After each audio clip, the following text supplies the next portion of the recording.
السلام عليكم. أنا اسمي عاصم. حاجة الأشبال قاعدة في دياركم. السلام عليكم. أنا اسمي بقليلة منى من وحدة الزهرات.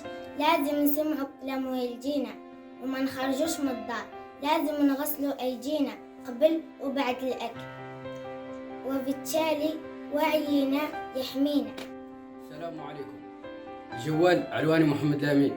يا شباب، لازم نحافظوا على مسافة الأمان في السوق وفي الأماكن العامة، نساعدوا أعوان الأمن والحماية، وعلينا بالالتزام، وعينا يحمينا.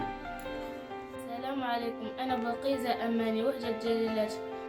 ما نرموش قفازات وكمامات بعد الاستعمال في الشارع. لازم نستغل بقاءنا في البيت وفي المطالعة والأشياء المفيدة.